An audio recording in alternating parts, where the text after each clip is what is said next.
로마서 94번째, 로마서 8장 31절, 32절 함께 봉독하겠습니다. 그런즉 이 일에 대하여 우리가 무슨 말하리요? 만일 하나님이 우리를 위하시면 누가 우리를 대적하리요? 자기 아들을 아끼지 아니하시고 우리 모든 사람을 위하여 내어주신 이가 어찌 그 아들과 함께 모든 것을 우리에게 은사로 주지 아니하시겠느뇨? 아멘. 어둠의 저편이라는 소설이 있습니다. 한 10년 전쯤에 제가 읽었던 무라카미 하루키의 소설 제목인데, 어둠은 그 자체로 절망과 실패가 아니므로 그냥 그 가늠할 수 없는 그 어둠을 인정하고 그 어둠에 저항하려는 그런 몸부림을 멈추고 체념하면 서서히 그 어둠의 저편이 보인다, 밝아온다 하는 그런 내용이었던 것 같아요. 잘 기억은 나지 않지만, 모든 고통과 아픔과 슬픔이라는 건 이것은 나에게, 적어도 나에게는 오면 안 돼라는 그러한 저항에서 기인한다라는 걸 아십니까? 왜 나에게만, 감히 나에게, 이런 그러한 저항이 그 자신을 진짜 고통 속으로 몰아넣는 것입니다. 그러나 그것을 그냥 인정하고 받아들이면 의외로 그 고통이 줄어들거나 사라지는 그런 기적을 경험할 수가 있습니다. 그리고 심지어 그 속에서 의미를 찾기도 해요. 그러면 시간이 많이 흐른 뒤에 그 고통이 감사거리로 바뀌기도 합니다. 그 어둠의 저편이라는 소설 속에 이런 에피소드가 삽입되어 있습니다. 어떤 삼형제가 바다에 나갔다가 태풍을 만나죠. 그리고 그들은 어느 무인도에 닿게 됩니다. 그 무인도에서의 그 첫날 밤, 세 사람의 꿈에 신이 나타나요. 무라카미 하루키는 거의 철학자에 가까워요. 그리고는 그 삼형제에게 제안을 합니다. 둥근 바위를, 커다란 바위를 굴리면서 앞으로 나가다가 자기가 마음에 드는 곳을 만나면 그 바위 굴리기를 멈추고 그곳에 정착하여 살라라는 제안이었어요. 거길 너에게 주겠다. 이런. 다음날 삼형제는 큰 바위를 굴리면서 앞으로 나가기 시작했어요. 자기가 살 곳을 찾아가는 길이었지만 고생이 이만저만한 게 아니었습니다. 엄청난 바위를 굴리면서 가야 되니까 막내가 제일 먼저 기권을 했습니다. 막내는 그냥 바닷가에 멈춰 서서 난 여기서 물고기나 잡아먹으면서 살겠다라고 했어요. 둘째는 산 중턱까지 가서 그곳에서 포기를 했어요. 난 여기서 이 풍성한 과일이나 따먹으면서 살겠다. 본래 참을성이 많던 맏아들은, 장남들이 꼭 그래요. 맏아들은 끝까지 바위를 굴려서 산꼭대기에 당도했어요. 근데 그곳에는 과일도 없고 물고기도 없었습니다. 그냥 황량한 땅이에요. 어둠입니다. 그리고 거기까지 가는데 엄청난 고통을 감수했어요. 그런데 그곳에 서니까 아래 세상이 보이기 시작했습니다. 열심히 과일을 수확하고 있는 둘째의 모습도 보였고, 힘겹게 그물을 던지면서 물고기를 잡고 있는 막내의 모습도 보였어요. 맏아들이 혼잣말합니다. 난 후회하지 않아. 여기는 물고기도 없고 과실도 없고 심지어 춥기까지 하고 외롭기까지 한 곳이지만 난 여기에서 누구보다 멀리 이 세상을 바라볼 수 있으니까, 저들은 볼 수 없는 것을 나는 볼 수 있으니까 이 고통, 이거 후회하지 않아. 여러분은 어떠세요? 삶의 본질과 내용을 알지도 못한 채 열심히 물고기 잡이와 과일 추수로 분주한 아들들이 되고 싶으세요? 아니면 물고기와 과실은 충분하지 않지만 그런 삶의 고통을 통하여 삶의 본질과 내용을 올바로 알아가는, 뭔가를 보는, 세상을 보는, 그 본질을 보는 맏아들로 살고 싶으십니까? 인간의 인생이 절대자에 의해 많이 털리면 털릴수록 인생이 더 많이 보인다라는 금어는 동서고금을 막론한 현자들의 지혜였습니다. 그래서 어떤 산악인도 광고 카피에서 올라갈 때는 보이지 않던 것들이 내려올 때는 보이는 것이 산의 진실이다라고 말을 했던 거 아니겠습니까? 악다구니를 부리면서 산 꼭대기를 향해 기어 올라갈 때에는 전혀 보이지 않던 것들이 내려오면서는 하나하나 보이더라는 거예요. 그게 산의 진실이라는 것입니다. 그럼에도 불구하고 우리는 인생들은 하나같이 위로 올라가려고만 하죠. 인생의 의미나 내용이나 본질 같은 거에는 관심도 없습니다. 그냥 꼭대기를 향해 달리기만 합니다. 막내에 해당하는 이들은 누구보다 물고기를 많이 잡아서 그것으로 자기의 고집 꼭대기를 점령하려 하고, 둘째에 해당하는 이들은 누구보다 많은 추수를 해서 자기의 고집 꼭대기를 점령하려 합니다. 열심히 꼭대기를 향해 달리는 거죠. 그들이 그 길에 있는 동안 그들의 눈에는 물고기와 추수할 곡식, 과일만 보여요. 그러다가 자기의 성에 차지 않으면 그것으로 고통스러워하고 그것으로 좌절하고 절망하다가 결국 죽습니다. 만족한 지점, 내게 닥치는 그 고통과 고난은 거기에 도달하면은 사라지게 될 것이다라는 굳은 신념 하에 그 고통과 고난을 막으려고 그 만족을 향해 열심히 일을 하면서 고스란히 그 고통을 다 겪어요. 왜? 인간들은 절대 만족할 수 없기 때문에. 근본적인 질문을 하나 드리겠습니다. 왜 우리는 악다구니를 부리면서까지 열심히 달려서 자신이 상정해 놓은 안하무인의 그 고지를 점령하려 하는 걸까요? 여러 가지 이유들이 있겠지만 그 이야기들을 종합해 보면 결국 다른 이들의, 내 밖에 다른 이들의 눈에 비치는 그 나, 그건 나도 아니거든요, 사실은. 내 밖에서 자기들이 주관적으로 봐주는 나지, 그건 객관적인 실체의 나가 아니란 말이에요. 근데 그 나, 남들의 눈에 비치는 그 나의 자존심을 위해서입니다. 아닙니까? 이 역사 속 모든 아담들은 하나같이 다 내 밖에 다른 이들이 나라는 일을 어떻게 평가해 줄까에 온통 마음을 다 뺏기고 있는 거예요. 그래서 달립니다. 좋은 차로 옷을 입기도 하고 멋진 집으로 옷을 입기도 하며 타의 추종을 불허하는 스펙으로 겉옷을 해 입기도 합니다. 그렇게 해서 내 밖에 다른 이들이 나를 부러워해주고 가치 있다 인정해주면 그것을 행복과 기쁨으로 삼아요. 그에게 있어서 나라는 것은 다른 사람이 보아주는 나예요. 안타깝게도 그는 진짜 나를 잃어버리고 사는 사람입니다. 그걸 죽은 인생이라 그래요.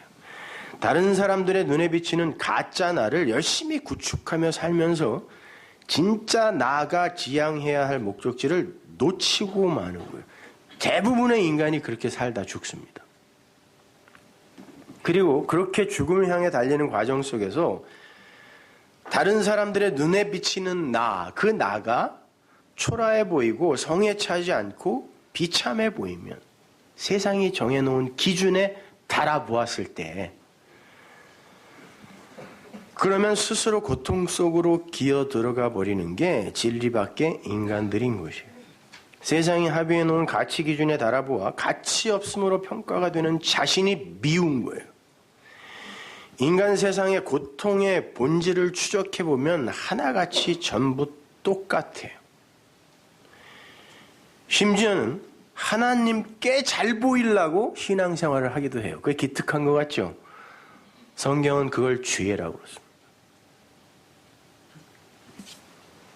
그게 인본주의요, 율법주의의 핵인 거예요. 하나님께 잘 보이기 위해 신앙생활하는 나, 열심을 부리는 나. 구원이라는 건 그러한 세상과 세상의 평가에서 자유로워지는 것을 말합니다. 어차피 세상과 그 세상이 생산해내는 사건들과 현상들은 보이지 않는 진리를 설명하기 위해 허락되는 것들이에요. 심지어는 나를 평가하는 내 밖의 그 사람들조차 나의 구원의 여정에 필요한 한시적 소품들일 수도 있는 거예요. 그런데 그 소품들의 평가에 일희일비하며 사는 것입니다. 다시 한번 말씀드리지만 고난과 고통을 비롯한 인생의 모든 현상들은 진리를 보게 하는 하나님의 선물인 것이지 세상의 기대에 부응하지 못하여 가치없다 평가를 받은 자신을 바라보며 아파하라고 준 게 아니란 말입니다. 진짜 먹을 밥이 없어서 고통스럽습니까?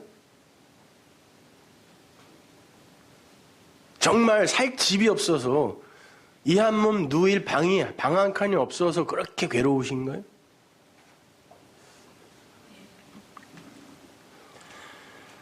적어도 성도라는 사람들에게 있어서 그들 인생의 모든 것은 전부 파스, 선의 재료로 주신 거라는.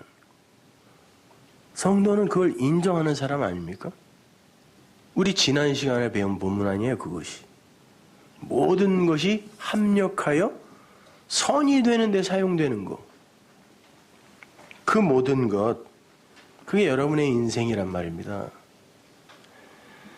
그래서 오늘 본문이 아들들에게 넘겨진 그 파스, 모든 것을 카리조마이, 선물이라고 하는 거예요.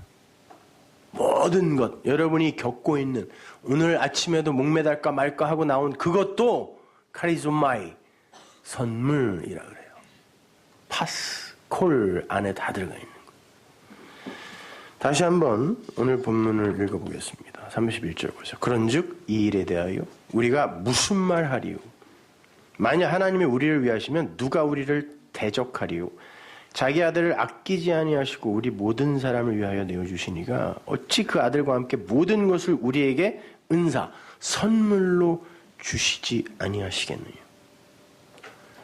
바울은 바로 윗구절에서 우리가 지난주에 공부한 하나님께서 미리 아신 자들을 미리 정하시고 미리 정하신 자들을 미리 부르시며 카라 미리 부르신 자들을 의롭게 하시고 의롭게 하신 자들을 영화롭게 했다. 당신의 영광을 나타내는 자로 쓰기로 결정했다. 라고 이야기했단 말이에요. 그건 변치 않는 불변의 원리 같은 거라는 말이에요. 근데 우리가 무엇라고 그 원리들에 대해서 가타부타 할 수 있겠느냐 그런 말이에요. 그게 31절이에요. 그런즉 이 일에 대해 우리가 무슨 말 하리요? 하나님이 그렇게 쓰겠다는데 그리고 그 모든 것을 선으로 합력시켜 쓰시겠다는데 우리가 무슨 말 하리요? 거기에서 이거는 좀 빼달라고 얘기하겠느냐? 우리가 무슨 말 하리요? 하나님께서 우리에게 그렇게 행하시기 위해 우리에게 허락하시는 것이 우리의 인생이며 이 역사인 것이라면 그 무엇이 우리를 대적하기 위해 주신 것이겠느냐, 우리가 미워서 벌 주려고 주신 것이겠느냐라고 하는 거예요. 하나님이 우리를 위하시는 분이자 아니냐, 우리 아버지 아니냐. 그런데 너희들 인생에 그 영광을 나타내게 하기 위해 주신 그 모든 것들이 너희들이 그걸 고통으로 감지한다고 할지라도 그게 너희들의 대적으로 준 거겠느냐? 이런 말이에요. 무슨 사탄 마귀 새끼가 너희들을 어떻게 할까봐 걱정이냐? 이런 말이 아니라 고통이 대적입니까? 환난이 대적입니까? 적신이 대적입니까? 칼이 대적입니까? 아니라는 거예요. 모든 것이 전부 30절의 은혜를 우리에게 적용시키기 위한 하나님의 선물이라는 거예요. 그게 32절이에요. 본문 32절. 32절에 모든 사람, 아들을 넘겨받은, 파라디도미, 넘겨받다, 넘겨주다, 이런 말이거든요. 그 아들로 넘겨받은 아들을 받은 자는 씨를 가진 자니까 아들이죠. 자, 아들을 넘겨받은 그 맏아들, 우리가 전에 공부한 맏아들의 동생들, 성도를 이야기하는 거예요. 그 모든 사람이에요, 그것이. 아들을 진리로 넘겨받아 아들이 된 자들, 적어도 그들에게는 모든 것이 다 선물로 보여줘야 당연한 거 아니냐? 이런 말이에요. 카리조마. 가난이나 질병이나 사고나 이별이나 실수나 실패나 나쁜 습관들이나 심지어 죄까지도 그런 것들로 인해 진리를 깨닫게 되었다면 그거야말로 선물 아닙니까? 이 세상 그 어떤 것보다도 하늘의 참 생명이 소중하다는 걸 아는 사람이라면 그런 것들로 인해 세상 것들은 많이 잃은 것처럼 보여지고 나도 그렇게 아프고 힘들었다 할지라도 그것으로 인해서 진짜 가치 있는 참 생명을 얻는 데에 하나님의 도구로 쓰셨다면 그게 나에게 선물, 카리소마이 아니냐? 이런 말이죠. 그게 정말 피조물들과 그것들의 세상을 진리로 보아내는 하나님의 아들들 아닙니까? 그래서 피조물들이 하나님의 아들들이 나타나기를 학수고대하고 기다리고 있다라고 이야기하는 거예요. 그 피조물들 안에는 여러분들에게 닥치는 그 사건들과 현상들과 그 여러분의 현실들, 그게 다 포함된 거라니까요. 왜 이거를 질병으로만 봐? 왜 이거를 고통으로만 봐? 왜 이걸 아픔으로만 봐? 제발 아들들아 나타나서 이게 뭔지 좀 알려다오. 드러내다오. 밝혀다오. 탄식하며 기다리는 거예요. 그 아들들이 나타나야 그 나타난 것으로 평가되는 이 아랫세상의 피조물들이 오명과 누명과 오해를 벗을 수 있으니까요. 하나님은 외모를 보시지 않는다라는 말이 그런 말이에요. 외모를 안 본다 그러니까 뭐 안 씻고 다녀도 되겠다 이런 말이 아니라 뭘 본다 그래? 마음을 보신다 그러죠. 중심을 보신다 그러죠. 그 마음이 뭘까요? 진리를 그 마음으로 가진 그들을 마음을 가졌다 그래요. 그래서 마음이란 단어를 카르디아, 심장이란 단어하고 똑같이 쓴단 말이에요. 그게 생명이라는 거예요. 하나님은 그걸 본다니까요. 그 마음, 그 생명, 그 심장, 그 진리, 그걸 갖고 있나를 보시는 거지 여러분의 외모를 안 본단 말입니다. 진리의 하나님은 겉모양에 절대 속지 않으세요. 겉이라는 건 항상 속이라는 내용을 갖고 있는 것이기 때문에 그 속에 의해 평가되어야 하는 것이지 겉의 것에 묶여버리면 그게 바로 죄인 거예요.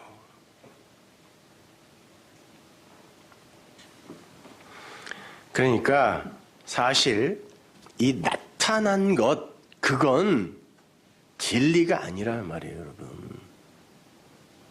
그것 자체를 나타난 것을 자로 삼아 실망하거나 절망할 건덕지가 없는 거라니까요. 그거는 적어도 성도라면.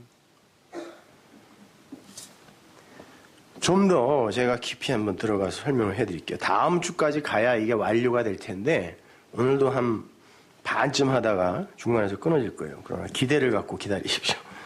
여러분께 질문 하나 할게요. 중요한 거예요. 제가 오늘 여러분들의 그 갖고 있는 단어의 그 개념들, 어둠, 죄, 사단, 마귀, 뭐 이런 것들, 그런 것들의 개념 정의를 확실하게 해드릴 테니까 잘 한번 들어보세요. 질문 하나 하겠습니다. 구약시대에 이스라엘의 눈과 귀를 막아버렸던 게 뭐예요?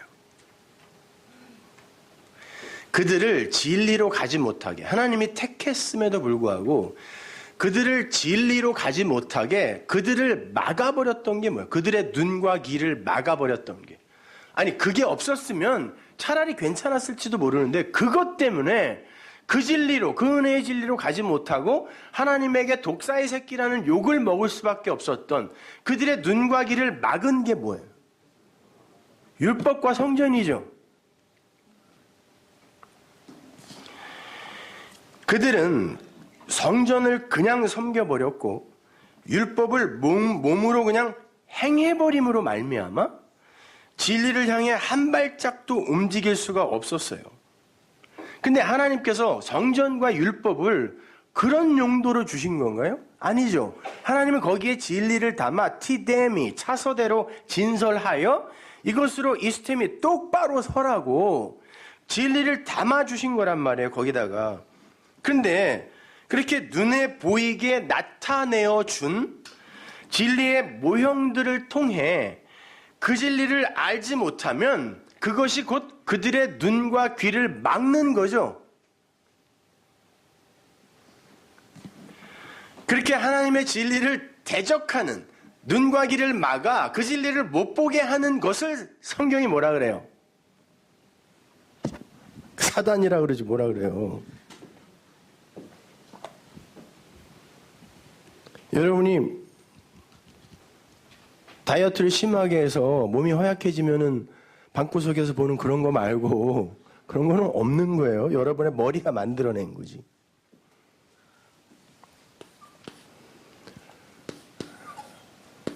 자, 히브리어로는 샤탄이라고 그러고 헬라어로는 사타나스라고 하는데 같은 말이에요. 이 사탄을 그냥 헬라어로 음역해 놓으면 사타나스예요. 그런데 이 사탄이 뭐냐면 뱀이 아래 것으로 분석을 해버리면, 가르쳐버리면 그걸 그냥 대적자라고 이야기를 해요. 그냥 사탄이란 단어는 고유명사 아닙니다, 여러분. 일반 명사예요. 그럼 반드시 그게 무슨 뜻인지 해석을 해야 되는데, 여러분 사탄 그러면은 그거 이렇게 생각한다니까요. 나중에 주님과 전쟁할 그거 이렇게. 사탄이란 말은 그냥 대적자예요. 그래서 다윗의 대적자가 다윗 보고 저거 사탄 이랬다니까요. 그래서 성경에는 사탄이 좋은 편도 사탄, 나쁜 편도 사탄, 서로에 대해서 대적자니까 이렇게 불러요. 그 단어 자체를 그렇게 쓴단 말이에요. 사탄 이렇게. 대적자, 내 대척점에 있는 거 이렇게.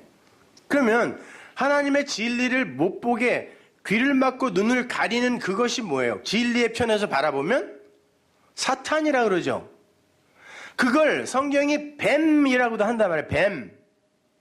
그래서 나중에 요한계시록에 가면 옛 뱀이 불과 유황못에 들어가는 거예요.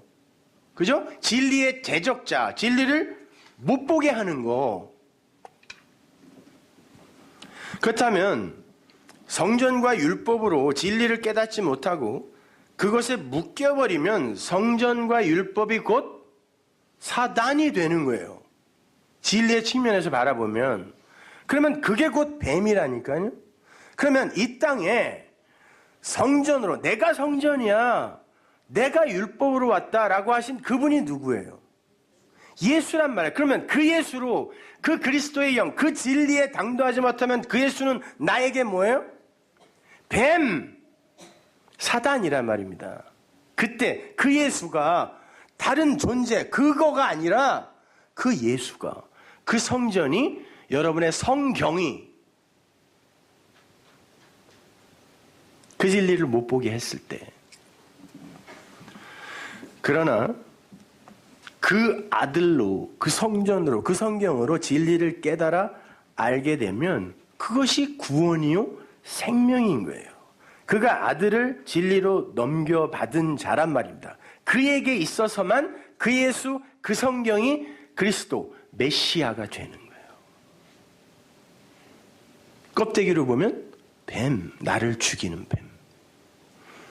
근데 성전과 율법에 걸려 넘어짐으로 해서 성전과 율법을, 예수를 사단으로, 뱀으로 만들어버리고 그 예수에 걸려 넘어져서 그 예수를 뱀으로 만들어버리면 그가 그 성전, 그 율법, 그 예수라는 불뱀이라는 건 물, 진리가 아닌 것, 그 반대편의 것의 뱀이란 뜻이에요. 그 뱀에, 불뱀에 물려서 죽는 저주받은 자가 되는 겁니다. 그들이 율법주의자들이에요. 그래서 주님께서도 내가 너희에게 걸림돌이 될 거야. 이렇게 말씀하신 거예요. 사도 바울도 예수를 똑바로 진리로 보완하지 못하면 그가 거치는 돌이요 부딪히는 반석이 될 거다. 이렇게 이야기한 거라는 거예요. 누가? 예수가. 그 돌이. 사단이 마귀가 아니라 여러분이 알고 있는 그게 아니라 주님은 그렇게 당신을 뱀으로 만들어 버리는 자들을 이렇게 부르셨어요. 니들이 나를 뱀으로 만들어? 그러면 니들이 그 하나님 믿는다며? 그러면 너희들은 뱀의 자손이네. 이렇게 이야기한 거예요. 마태복음 23장 27절 보세요. 화 있을진저 외식하는 서기관들과 바리새인들이여 이 율법주의자들아 회칠한 무덤 같으니 겉으로는 아름답게 보이나 그 안에는 죽은 사람의 뼈와 모든 더러운 것이 가득하도다. 뱀들아 독사의 새끼들아 너희가 어떻게 지옥의 판결을 피하겠느냐. 바리새인들 서기관들로 대표되는 율법주의자들을 뱀의 아들 독사의 아들이라고 부르세요. 율법, 성전, 예수를 이들이 율법을 몰랐어요. 성전에서 제사를 안 지냈어요. 그리고 그것으로 오신 예수가 여기 있어요. 니들은 이렇게 줘도 모르니? 그래 내가 말하는 성전, 말하는 율법이 왔다라고 그분도 서 있어. 그런데 그걸 진리로 보지 못하고 그냥 율법, 그냥 성전, 그냥 제사로 봐버리면 그들이 뱀의 자손이라는 거예요. 너희들은 하나님을 뱀으로 믿고 있구나. 사단으로, 대적으로 오히려 믿고 있구나. 이렇게 이야기한단 말입니다. 뱀으로 구원에 이르려 하는 자들. 반대로 그러한 것들을 통하여 진리를 깨달아 알면 그들을 하늘의 아들, 하나님의 아들이라고 하는 거예요. 그렇다면 하나님의 말씀을 대적자의 관점, 즉 율법주의와 인본주의의 관점으로 받아들이는 그 뱀의 자손들에게 진짜 성전, 진짜 말씀, 진짜 예수 그리스도는 당연히 사단으로 보이겠죠? 저거 뭐야? 저거 사단이네? 우리의 대적자네? 그래서 바리새인들이 율법이 예수님 진리를 그 진리로 보완하지 못하고 그 예수를 뭐라고 불러요? 그 진리를 바알세불이라고 불러요. 사단이다 이렇게 불러요. 누가복음 11장 14절 보세요. 예수께서 한 벙어리 귀신을 쫓아내시니 귀신이 나가매 벙어리가 말하는지라 무리들이 기이 여겼으나 그 중에 더러는 말하기를 저가 귀신의 왕 바알세불을 힘입어 귀신을 쫓아낸다 하고 또 더러는 예수를 시험하여 하늘로 쏘는 표적을 구하니 예수께서 저희 생각을 아시고 이르시되 스스로 분쟁하는 나라마다 황폐하여지며 스스로 분쟁하는 집은 무너지느니라. 너희 말이 내가 바알세불을 힘입어 귀신을 쫓아낸다 하니 만일 사단이 스스로 분쟁하면 저희 나라가 어떻게 서겠느냐. 내가 바알세불을 힘입어 귀신을 쫓아내면 너희 아들들은 누구를 힘입어 쫓아내느냐. 예수님이 벙어리 귀신을 쫓아냈어요. 그래서 벙어리 귀신이라는 건 다이모니온이에요. 그냥 나쁜 말을 갖고 있는 자, 그 좋은 말, 참말, 진리의 말을 못하는 자를 벙어리 귀신 들렸다. 귀신이라고 자꾸 번역을 하니까 다이모니온은 그냥 나쁜 말을 갖고 있는 자 이렇게 생각하시면 돼요. 원래 벙어리라는 병은 없어요.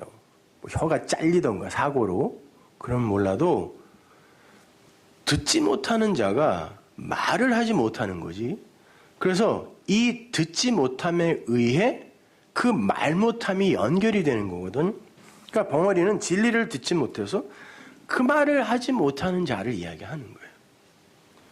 주님께서 그러한 자를 고쳐주셨어요. 어떻게? 바로 요 위에 산상수훈이 붙어 있거든요. 진리의 말로 그 말을 할 수 있는 자로 고쳐줬다는 거예요. 터지게 만들었어요. 말을. 그게 바로 하나님의 구원 사역이니까요. 근데 거기가 성전 마당이었죠. 예수님이 그 산에 올라가셔서 입을 열어 가라사대 산상수훈을 말씀하셨잖아요. 그 산, 호로스가 성전이란 말이에요. 그 성전에 가서 이 성전이 뭐에 대해서 그 내용을 진리로 담고 너희들에게 주어진 것인지를 내가 말해줄게. 그래 놓고는 쭉 말씀하신 게 이제 그 진리의 말씀이니까, 첫 강의니까요. 이 표적이 그 산상수훈 주기도문 바로 밑에 이제 붙어 있단 말입니다. 예수님께서 성전에서 그 성전의 내용인 진리를 설명해 주시면서 이것이 바로 너희들을 살리는 것이다 라고 이야기해 주시니까 벙어리 귀신이 나갔다 그래요. 말을 할 수 있게 됐다는 거죠. 주님은 율법과 성전을 진리로 재해석해 주시면서 그 표피적 성전과 표피적 율법, 그것을 이제 부정해 버린 거예요. 그랬더니 그 율법과 성전, 그것으로 신앙생활을 하고 있던 이들이 그 예수를 바알세불, 사단 이렇게 부르는 거예요. 저거 바알세불이 보내서 온 거지 저거 사단이지 이렇게 이야기했단 말입니다. 바알세불은요, 바알과 제붑의 합성어예요. 근데 바알이라는 건 이방인 그 베니게의 신의 이름이에요. 근데 베니게의 신의 이름이라고 해서 그 바알이라는 단어 자체가 무슨 나쁜 뜻을 갖고 있는 게 아니에요. 그게 남편, 주인 이런 뜻이에요. 그냥 바알. 뭐 굳이 파자를 하면 성전으로 오신 하나님, 그걸 성전으로만 보면 그야말로 베니게의 신 바알이 되는 거고, 거기에서 진리를 알면 그거 하나님이에요. 바알. 근데 제붑, 세불이라고 되어 있는데, 제붑이라는 건 날개로 날다라는 뜻이에요.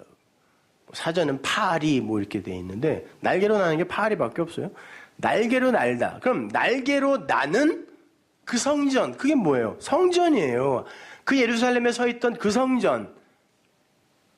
그런데 그 성전으로 구원에 이르면 그 성전이 바로 하나님의 진리로 내 마음이 되는 거지만, 그것으로 그냥 섬겨버리면 그게 뭐예요? 그야말로 사단, 바알세불이 되는 거예요. 그것이. 그런데 주님이 그 성전에서 그 성전으로 오신 당신, 그 당신 안의 진리를 그 성전이 이야기하고 있는 그 진리로 얘기를 해줬더니 그들이 저거 바알세불이네, 사단이네 라고 했단 말이에요. 아니, 바알세불이면 어때요? 사단이면 어때? 근데 그걸로 내가 그 진리를 알게 되면 그 바알세불도 나에게 선물이라니까요. 근데 이들은 그걸로 그 진리에 도달하지 못하고 저거 나와는 다른 이야기를 하니까 대적자, 사단, 저게 바알세불이지, 저게 마귀 새끼지 라고 이야기를 한 거란 말입니다.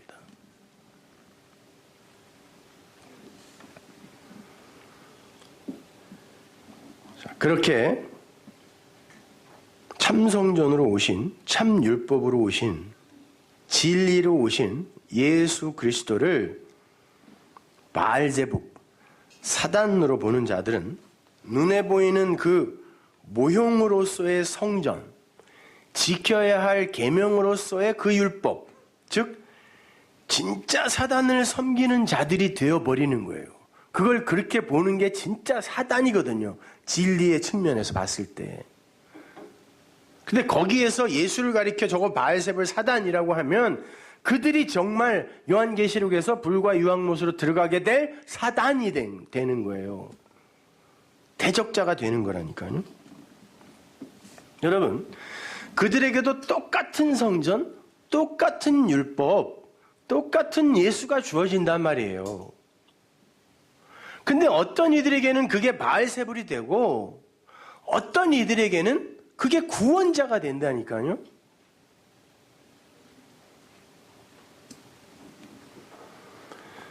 그래서 주님께서 바알세불의 논쟁 가운데 이런 진리를 던지는 거예요.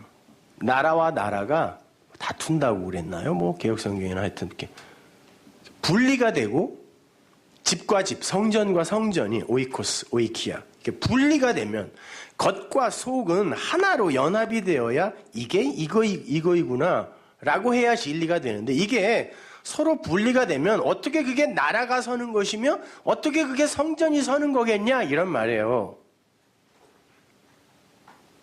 자, 마귀가 마귀하고 싸우면 어떡하냐 이런 말이 아니라,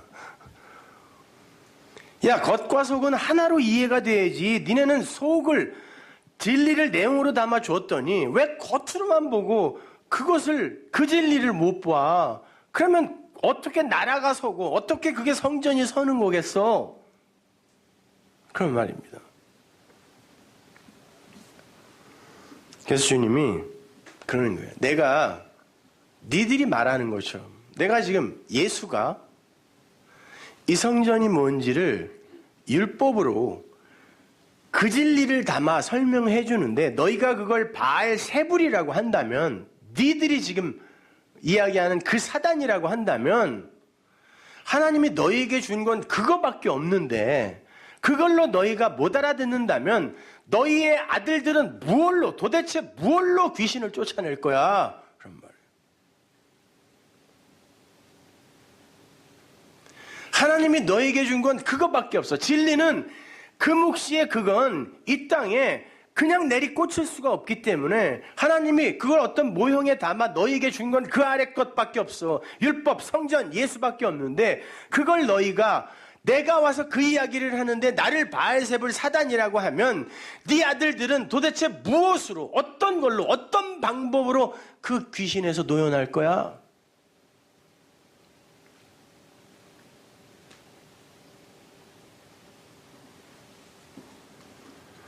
그러니까 너희들이야말로 사단의 자식인 거야. 뱀의 자식인 거야. 이 독사 새끼들아. 그러는 거예요. 요한복음 8장 43절. 어찌하여 내 말을 깨닫지 못하느냐. 이는 내 말을 들을 줄 알지 못함이로다. 너희들은 못 듣는구나. 내가 진리로 이야기하는데 너희들은 못 듣는구나. 너희는 너희 아비 마귀에게서 났으니, 네가 아버지라고 하는 거 그게 마귀야. 니들이 아버지 하나님이라고 부르는 그건 사실은 그게 마귀야. 그게 율법이거든. 그게 성전이거든. 그게 제사거든. 그러니 너희는 너희 아비 마귀에게서 난 거야. 마귀의 아들들이야. 독사의 아들들이야. 그러는 거예요. 너희 아비의 욕심을 따라. 이게 욕심이라고 번역되어 있는데 이게 에피두미야. 두 마음. 선악의 마음. 그걸 너희도 행하고자 하느니라. 저는 처음부터 살인한 자예요. 그건 사람을 죽이는 거예요.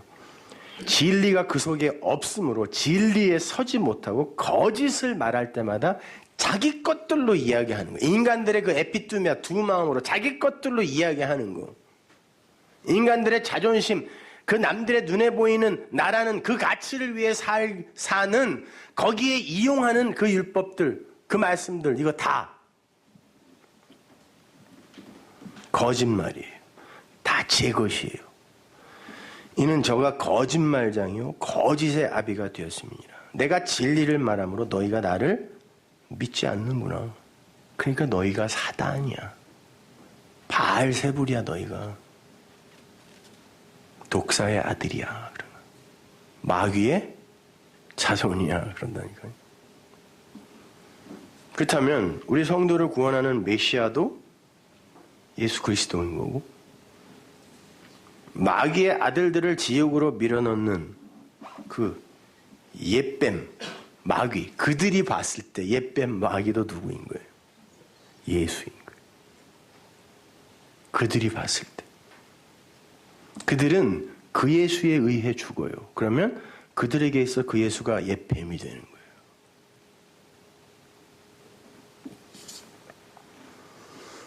물론 오해된 예수, 섬김의 대상으로 여전히 살아있는 예수를 가리키는 거예요.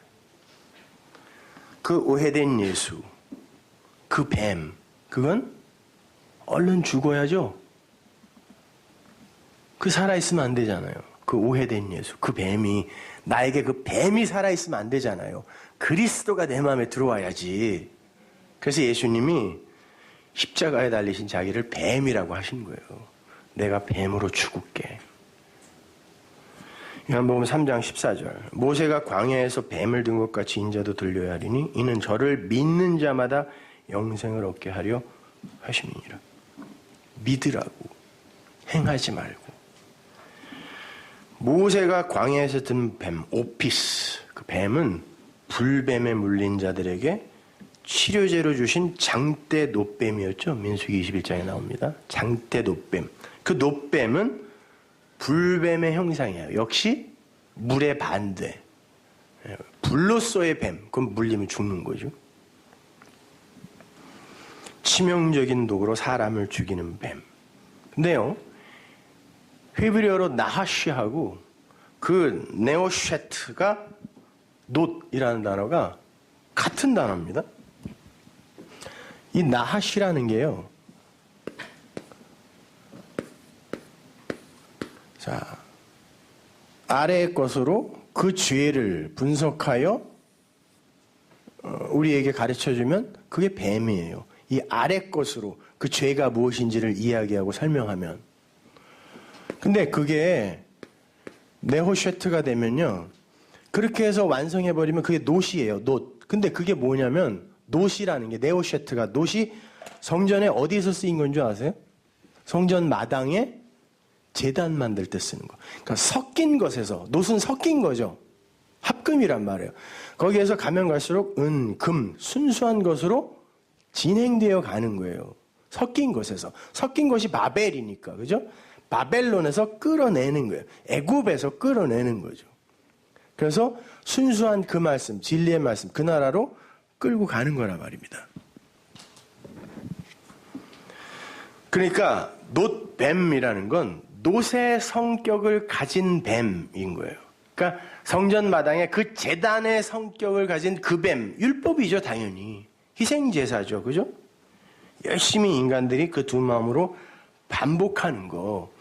그걸 언약의 기둥에다가 달아버려요. 스타우로스에다가. 그럼 언약의 관점으로 그걸 보게 되면, 아, 그건 우리 보고 그렇게 열심히 행하라는 게 아니라 그렇게 우리에게 자신을 계시하여 희생해 주신 하나님의 은혜와 사랑을 보라는 거로구나 라고 그 놋뱀을 호라우 바라보게 되면 어떻게 되는 거예요? 사는 거예요. 그걸 생명이라고 그래요. 그러기 위해선 그 놋뱀이 반드시 여러분에게 대하여 죽어야 된다니까요. 그 뱀이. 그래서 예수님이 내가 뱀으로 왔다, 내가 성전으로 왔다, 내가 율법으로 왔다 그러는 거예요. 내가 이걸로 죽을게. 그걸로 내 죽음으로 너희가 그 진리, 그 사랑, 그 은혜를 봐, 호라고 해라. 그러면 살아. 그러는 거예요. 거기에서 뭐 몇 명이 그걸 받겠느냐, 아니면 뭐 아무도 안 받다, 이건 아무 상관없는 거예요. 성경은 독자인 성도에게 구원의 원리, 그 은혜, 그 사랑을 설명해 주고 있는 거예요. 그냥 몇 명이 받는지 관심 갖지 말고 내가 받는가를 확인하라니까요. 나에게 있어서는 그 뱀이, 그 불뱀이 그 언약의 기둥에서 정말 죽은 뱀이냔 말이에요. 그래야 그리스도의 영이 내 안으로 오는 건데 그 뱀이 거기에 진짜 달려 죽었냔 말입니다.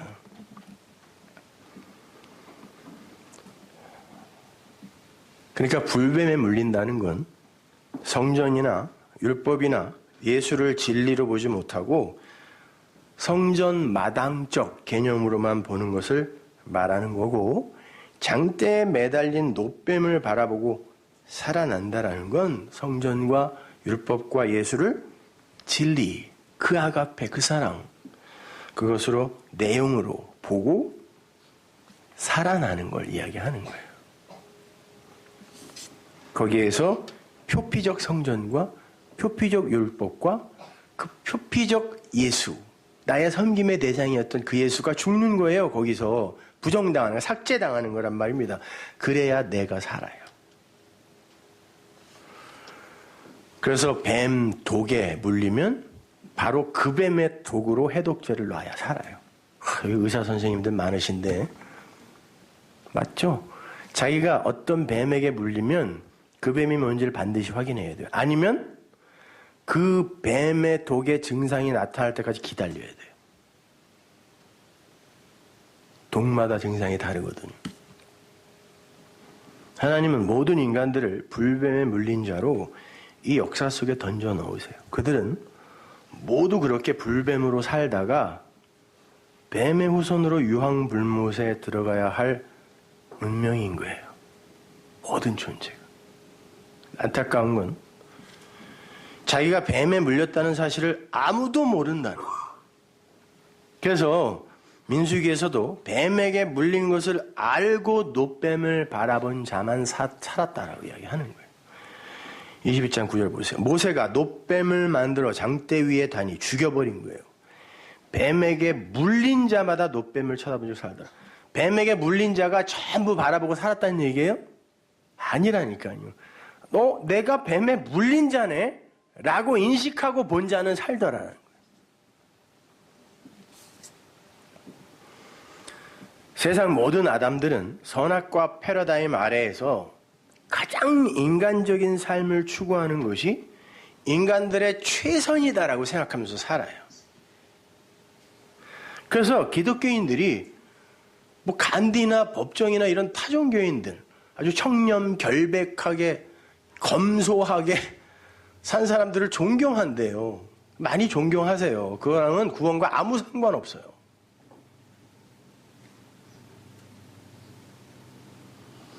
그것들이 인간들의 최선이라고 생각하면서 살아요. 그리고 그렇게 잘 살아낸 사람들을 롤모델로 지켜 세우고 그들을 본받아 살고 싶어 해요.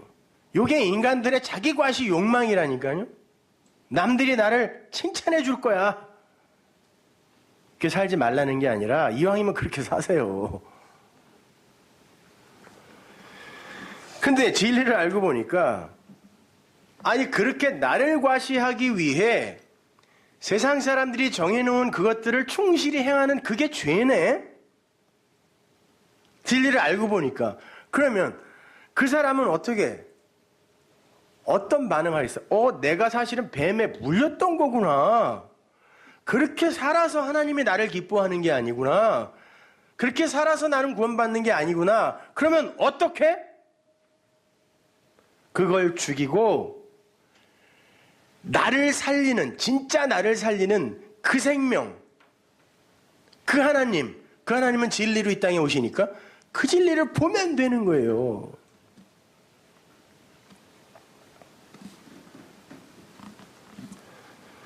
율법과 성경이 그리고 예수가 다르게 보이기 시작하는 거예요. 그 사람에게는. 그 모든 것이 하나의 진리를 설명하고 있다는 것을 알게 되죠. 그들이 장대에 달린 놋뱀을 제대로 바라본 사람들인 거죠. 그들만 삽니다.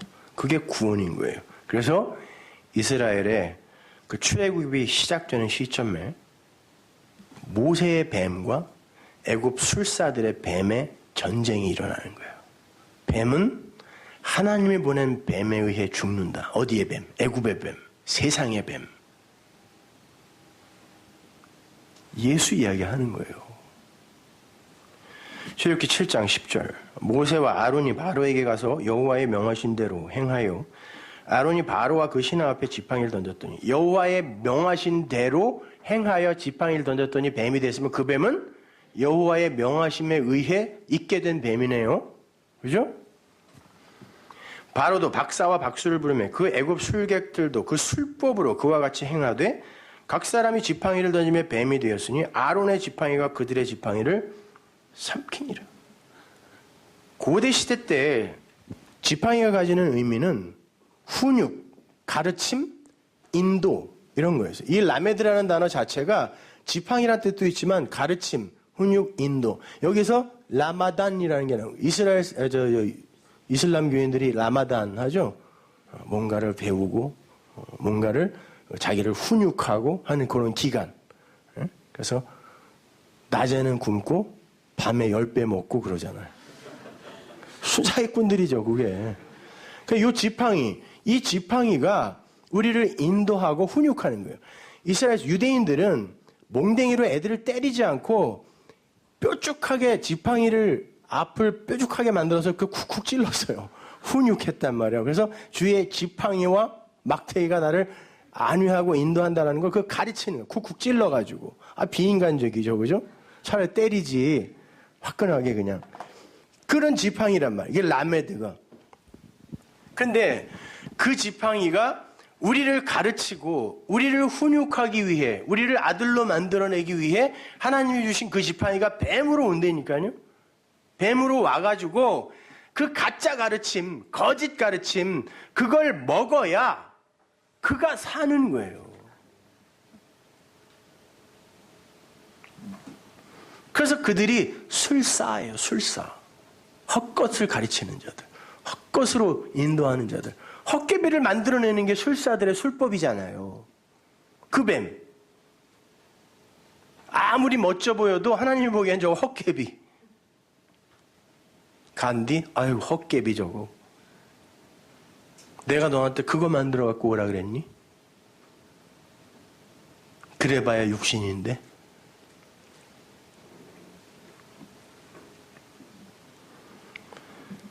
그러니까 아래의 뱀, 옛뱀을 죽여서 삼켜버리는 건 하나님의 명대로 이 땅에 오신 뱀이에요. 하늘의 뱀. 여러분, 뱀, 그러니까 지금은 우리가 그 뱀에 대한 이미 선입관을 갖고 있어서 징그럽고 더럽고 이러지만, 당시 애굽에서 나왔을 때, 출애굽할 때 창세기와 출애굽기가 쓰여졌을 때의 뱀은 뭐예요? 그때 파라오들이 전부 왕관에다 달고 있던 게 뭐예요? 뱀, 신이었어요. 그때는요. 더럽고 무섭고 이런 게 아니라, 그래서 최초의 성경의 수신자들이 그걸 받았을 때는 그 뱀은 신이었다니까요. 지금의 우리는 그 뱀이 어떤 건지 아니까 아이고 무서워, 더러워, 마귀 새끼 이러지만, 그때는 신이었단 말이에요. 왕이 모자에다 달고 다니는. 그러니까 여러분은 일단 그런 좌우, 선악, 어두운 빛 이런 것에서 지금 벗어나는 게 구원이니까 그런 것들이 하나하나 해결이 돼야 되는 거예요. 설교를 들으면. 자꾸 그게 선명해져 가지고, 야, 저건 악이고 이건 선이니까 우리는 이쪽에만 서 있자라고 가면 그걸 잘 가르치는 거라고 하는데, 그게 진짜 죄인 거예요.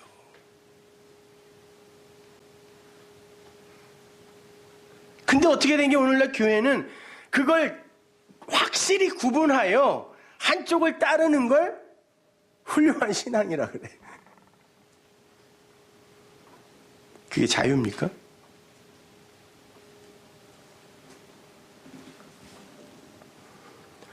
꼬리의 동력으로 살고 싶어 하고 살 수 있다 자신하는 그 바다의 물고기들, 바다뱀, 우리에게 하는 거예요.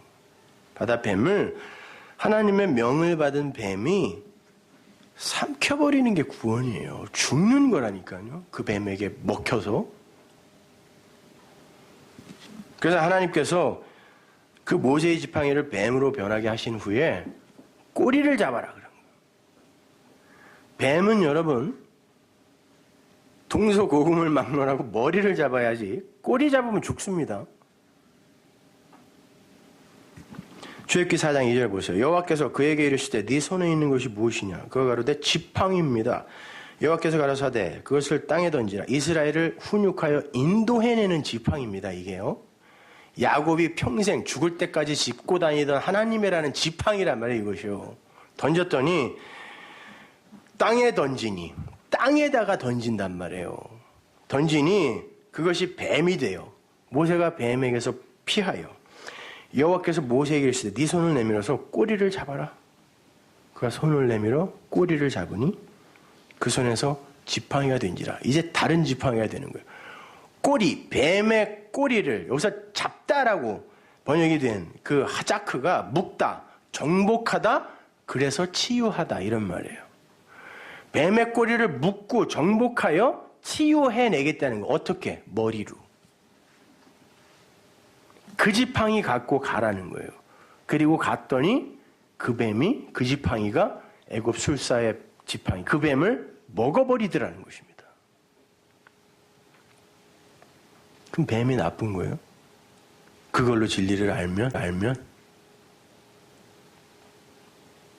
그러면서 또 남자들은 몰래 끓여 먹기까지 해.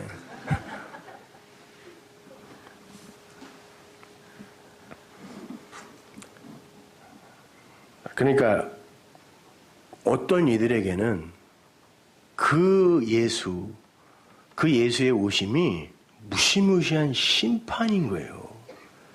뱀으로, 무서운 살육의 뱀으로, 심판의 뱀으로 오시는 거라니까요. 근데 메리 크리스마스가 웬 말입니까? 온 세상이 잔치를 벌여 자기가 도륙되는 현장인데, 그리고 왜 크리스마스에 안 모이냐 그래. 모여서 노세요. 335. 그걸 왜 교회 행사로 그런 걸 하냐고요. 교회가 그 크리스마스하고 무슨 상관이요. 원래 그 날도 콘스탄틴 대제가 그냥 태양신의 축일을, 야, 우리도 어떤 기념할 날이 하나 있어야 되지 않겠냐? 그래서, 야, 그동안 수백 년 동안 우리가 태양신의 축일로 지키던 게 며칠이지? 12월 25일. 그냥 그날 해. 그래서 성탄절 된 거 아닙니까? 근데 왜 온 세상이, 그러니까 세상이니까 그날이 잔칫날이지 뭐. 그 크리스마스 트리에 동그란 거 달아놓는 거 있죠? 그거 태양이에요. 그러니까 태양신의 축일에 그 태양을 기념하며 그 참빛은 잊어버리고 모형으로 준 태양을 기념하며 자기들끼리 잔치 벌이고 있는 거예요. 그리고 교회는 그걸 비밀 삼아 또 한몫 챙기고, 한 목사들하고 얘기하면 늘 그걸로 부딪히게 돼요. 야, 하나님의 탄생과 부활이, 아니 너희들 뭐 돈 거더라고 무슨 우리에게 준 거야? 근데 아니래. 뭐 그게 아니라 어쩌고저쩌고 얘기하는데 들어보면 다 그 얘기예요. 그냥 날 많이 만들어서 돈 걷자. 그 우리만 맨날 적자야. 대목은 다 놓치고.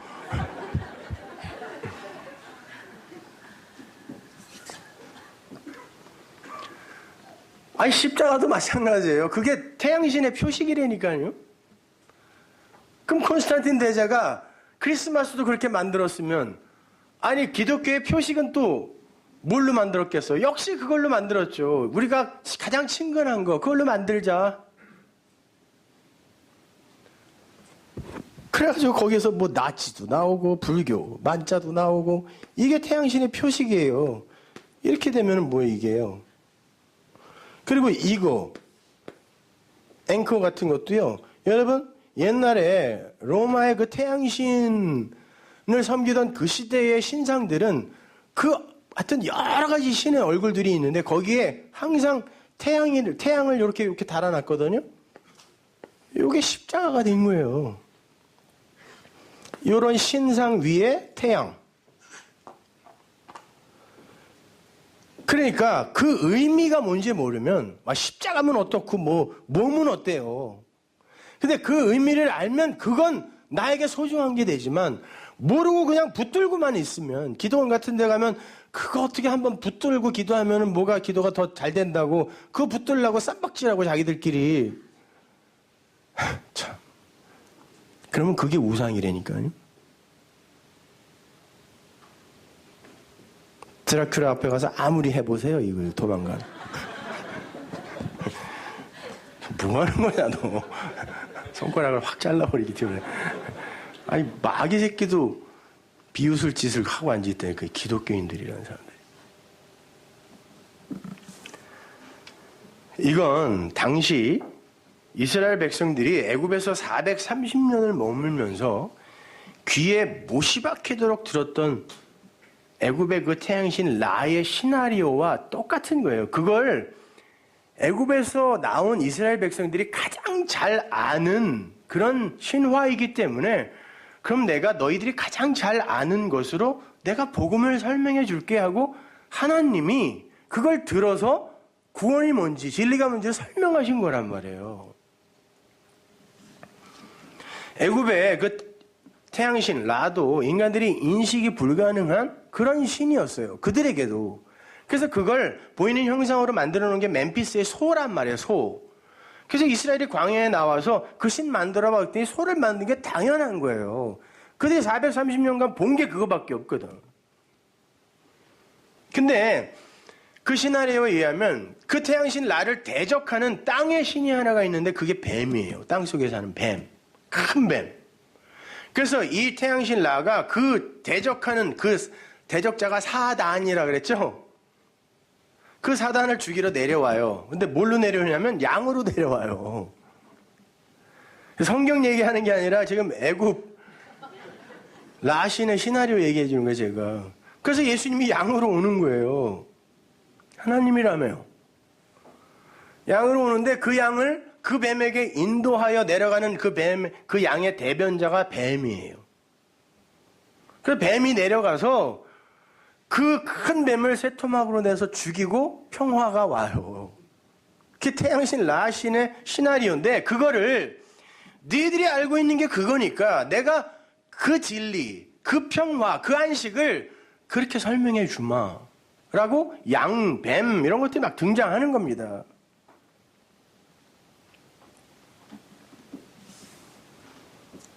중요한 건 성경에 나오는 하나님의 대적으로서의 그 용이나 그 뱀은 진리로 이해되지 못한 율법으로서의 성전, 예수, 성경, 세상을 가리킨다라는 거예요. 그걸 바다라고도 부르고 어두움이라고도 부르고 기품이라고도 부르고 저녁이라고도 부르고 밤이라고도 부르고 죄라고도 부르는 거예요. 하나님은 아들을 보내서 진리의 영으로 당신의 택한 백성들 안에 들어가라 그러세요. 씨를 심고 죽어라, 들어가라 그래요.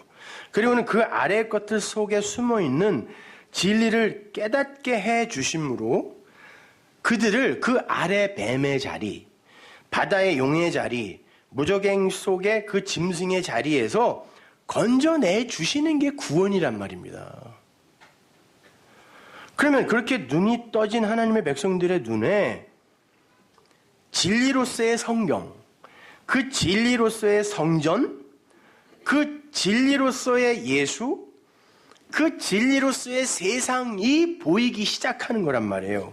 그렇게 되었을 때 그들은 더 이상 사단이나 바다나 어두움이나 죄나 악이나 선이나 밤 이런 것과 무관하게 하늘의 존재로 살 수 있는 거예요. 그걸 용서라고 해요. 그러면 당연히 그에게는 그 모든 것들이 하나님의 선물이 될 수 있는 거잖아요. 그 바울이 그러는 거예요. 야, 어떻게 그걸 아는 이들에게 있어서 이 세상 그 어떤 것이라도 그게 하나님이 우리를 대적하시나?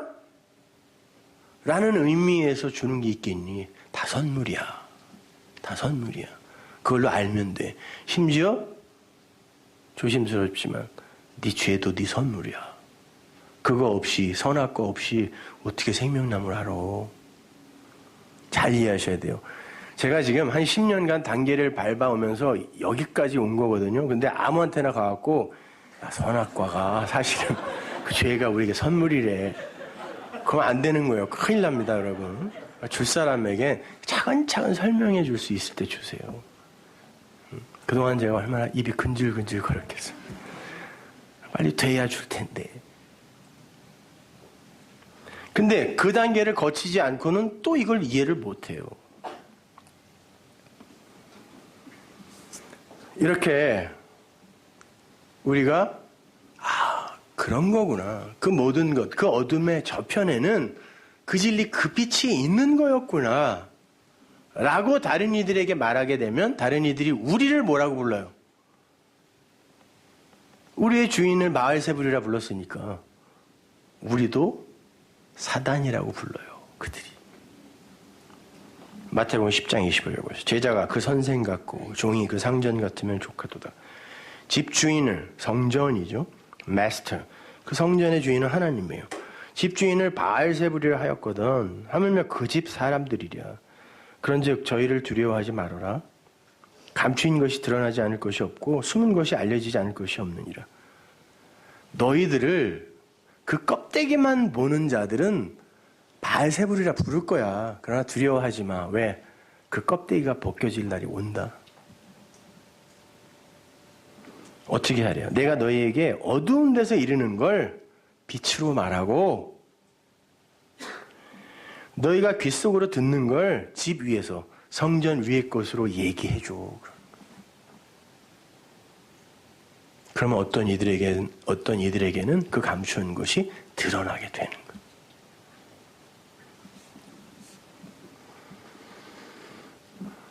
그렇게 숨은 것은 반드시 내용으로 알려주게 되어 있어요. 따라서 껍데기로만 보는 율법주의자들은 그 내용들이 환하게 드러낼 때 그 진리에 반하여 사단의 무리가 되는 거예요. 대적자의 무리가. 그럼 끝나는 겁니다. 무시무시한 거예요, 그것이요. 그들이 어디 있어요, 다? 예배당 안에 있어요. 그래서 하나님이 내가 성소에서부터 심판한다. 그렇죠. 적그리스도, 거짓 선지자, 얘네들이 왜 절에 가 있겠냐고. 교회에 와 있지. 그리스도가 왜 절에 가 있어요? 거기는 석가모니가 가 있지. Anti-Christ. 거짓 선지자. 그리고 거짓말하는 마귀의 자손들 다 여기 있어요. 그래서 예수님이 내가 성소에서부터 심판한다. 그러니까 주님의 말씀, 즉 이 어두운 세상에서 아래의 것으로 말씀해 놓으신 걸 갖고 빛으로 말을 못 해주면 그 사람은 고민 좀 해봐야 되는 거예요. 근데 사실 거기에 관심이 없어요. 그거는 세상 사람들이 생명에 대해서 관심이 없다는 거예요. 이 목숨에는 그렇게 관심이 많은데 진짜 참 생명에 관심이 없어요. 그렇게 어두운 데에서 어두운 것을 갖고 그 빛을 이야기해주면 그들을 별이라고 한다 그랬잖아요. 그 광명을 이야기해주면. 아니 빛 그러니까 너무 어렵게 생각하시는데 성전, 하나님이 그걸 세상, 이거 어둠이라 그래요. 근데 그게 뭔지를 알았어요. 근데 똑같은 성전이에요. 어둠이네. 근데 그게 뭔지 알았으면 그걸 빛이라 그래요. 그러면 그 사람은 어둠을 보고 이게 빛이네 라고 알게 되는 거예요. 근데 똑같은 거라니까요. 어둠 안에 이 육신 안에 사는데 내가 뭔지를 알았어 이제. 그럼 내가 빛인 거예요. 그래서 너희가 세상의 빛이다. 세상을 비추어라 그러는 거예요. 다른 거 아니라니까. 뭐 대단한 걸 받고 뭐 여기에 뭐가 있는 게 아니라. 그래서 그들을 비추는 자들, 광명, 별, 곡합. 다니엘서 12장 1절. 그때 내 민족을 호위하는 대군 미가엘이 일어날 것이요. 전쟁하는 하나님 이런 말이에요. 또 환난이 있으리니 이는 개국 이래로 그때까지 없던 환난일 것이며 그때 내 백성 중 무릇 책에 기록된 모든 자가 구원을 얻을 것이요. 책에 기록된 자, 이건 생명책이죠. 성경. 그게 내 이야기가 되면 그러면 구원받는 거예요. 그게 나에 대해서 농명된 거니까. 근데 그게 예수의 이야기면 그냥 그건 내 책 아니잖아요. 내 심판의 책이 되는 거예요. 그것이요. 책들이 된다니까요. 그거는 성경 66권. 근데 그게 내 이야기가 되면 그게 생명이다 그래요. 그 말씀이.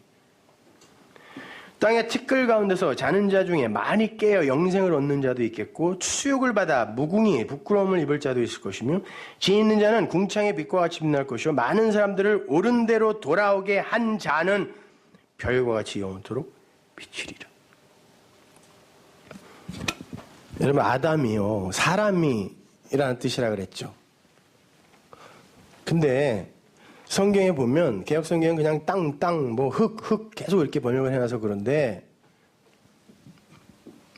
우리가 아담이면 이게 뭐라 그랬어요? 이것이 하나님께서 구별해 놓은 진리, 이게 우리 사람이에요. 진리가 된 자. 그래서 교회 계시록에서 우리를 말씀이라고 하는 거예요.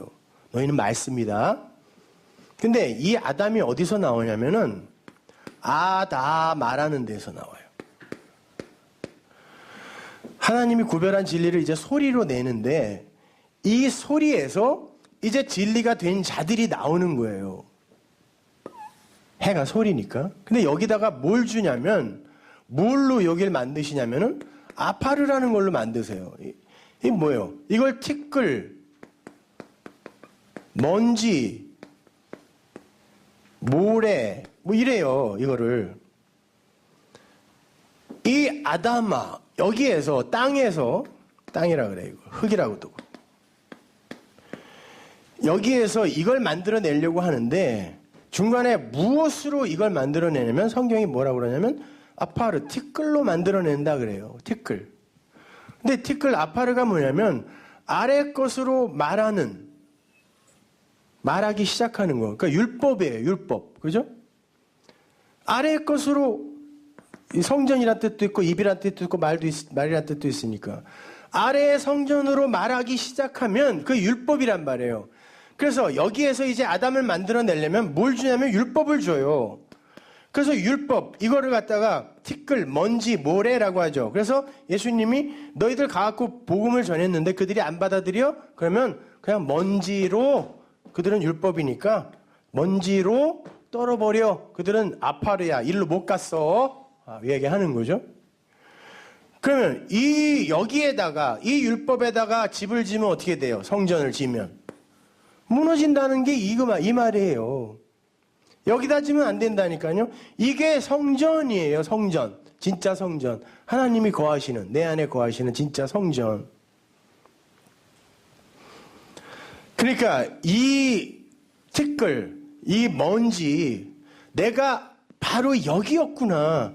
그래서 나는 하나님의 은혜로 말미암아 그 물을 받아 이 티끌 먼지에다가 물을 대면 진리의 말을 대주면 그게 요 하나님이 기뻐하시는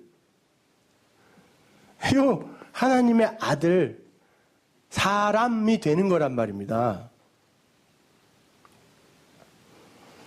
그런데 여기에 물이 되어지지 않으면 하나님 뭐라 그러냐면 내가 너희들에게 비를 모래같이 내릴 거야. 그럼 죽어요. 율법으로 내려오면 죽는 겁니다.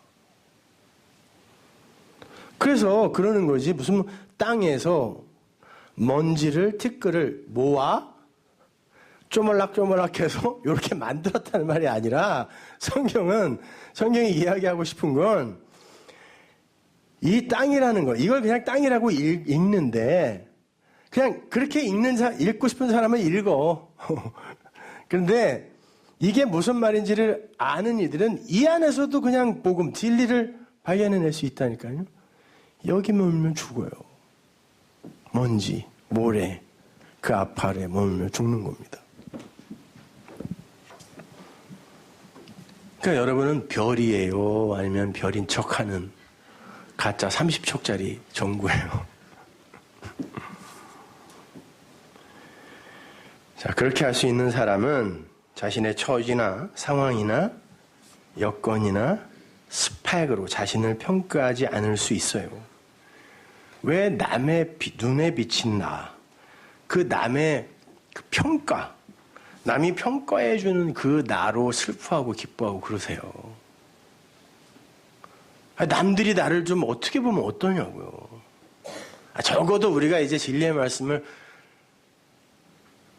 여러 해 공부했으니까 이제 조금씩은 좀 달라져야 되는 거 아닙니까?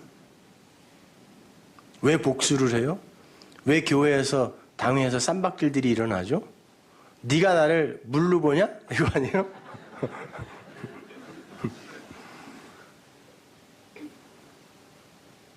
남이 나를 물로 봐주는 것만도 다행이지.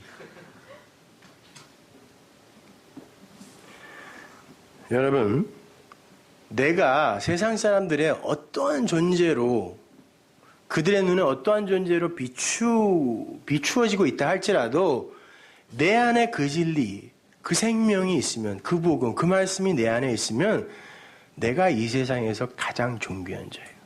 그래서 하나님이 그러는 거예요. 내 아들은 호코스모스, 온 세상보다 천하보다 귀해.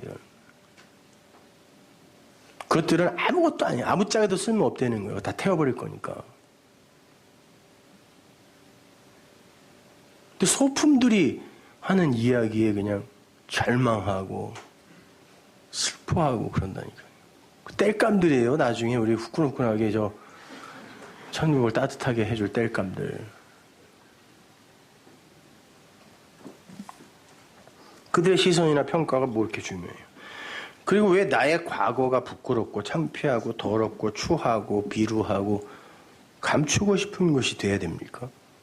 그것으로 내가 인간의 불가능함과 하나님의 그 전능하신 능력과 사랑과 은혜를 알게 됐다면 그걸 크라소마의 선물이라고 한다니까요. 하나님이. 그럼 무엇 때문에 미래의 일을 또 걱정하세요? 사후가 준비되어 있다며요. 근데 노후를 뭐하러 걱정해요? 사후가 불안전하니까, 불확실하니까 그냥 노후라도 어떻게. 다 거짓말이지. 그렇게 과거와 미래에 묶이면 여러분은 현재를 잃어버리게 된다니까요. 그리고 늘 불행할 수밖에 없어요. 늘. 그게 되면 나는 행복할 거야. 그것만 이루면 행복할 거야. 그럼 나는 지금 불행하다는 거 아니에요. 근데 그 자리에 가면 또 이룰 미래가 또 보여. 만족할 인간 하나도 없으니까. 그러니까 평생을 불안에 덜덜덜덜 떨다가 조바심 내다가 록펠러처럼 조금만 더 그러다가 죽는 거예요. 그럼 속으로 그럼 그 사람 그거 그냥 막 누리면서 살다가 가지. 여러분 그렇게 한 일주일만 놀아보세요. 재밌나? 그래도 한번 놀아나 봤으면 좋겠다. 속으로 그러는 거예요? 곧 고통이에요. 그것도요. 인간은 하나님 그 진리 아니면 절대 만족할 수 없어요. 현재를.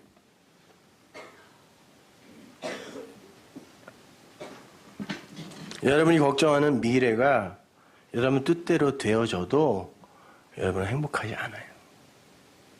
잠깐 봤지?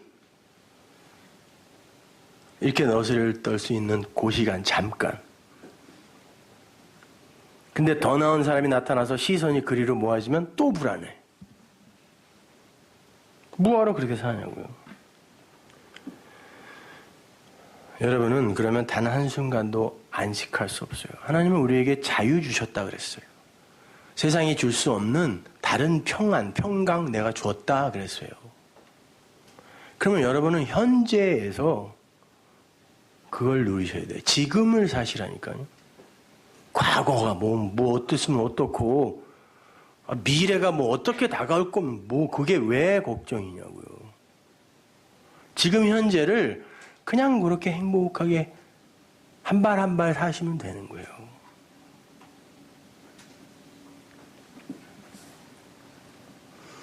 시간과 그 시간 속에서의 사건들을 묵시와 진리 속에서 재해석해서 살게 되면, 그 어둠의 저편을 보게 되면, 그 모든 것 뒤에 하나님의 그 뜻을 발견하게 되면 여러분은 그 시간과 그 사건과 무관하게 사는 진짜 하늘의 사람들이 되는 거라니까요.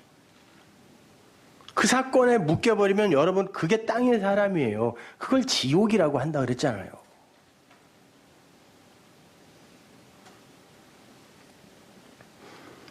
사람들과의 관계도 마찬가지. 내 곁에 있는 사람, 이 사람이 이 정도 수준이 되어줬으면 좋겠어. 이 정도의 학벌과 이 정도의 교양과 이 정도의 외모와 이런 것이 되면 나는 비로소 행복할 거야. 되나 보세요, 그게요. 천만의 말씀. 그때까지 늘 불행하고 불안하게 살게 된다니까요. 그게 아니라 지금 나에게 주신 그분이, 그 사람이 나의 선을 이루는데 가장 적합한 친구이기 때문에 하나님이 준 거 아니에요. 그럼 그를 사랑하면 돼요. 그 자리에서. 그가 나에게 가장 소중한 자예요. 남들이 어떻게 평가하든 말든 너희들이 데리고 살 거 아니면 참관하지 마 그래요. 그냥.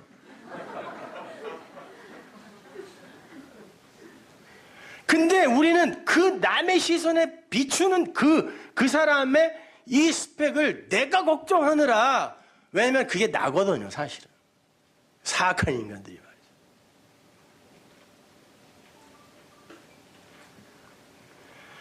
다른 놈들 찾아봐야 그게 다 그거예요. 인간이 어디 갑니까? 현재, 그 현재를 사랑하세요.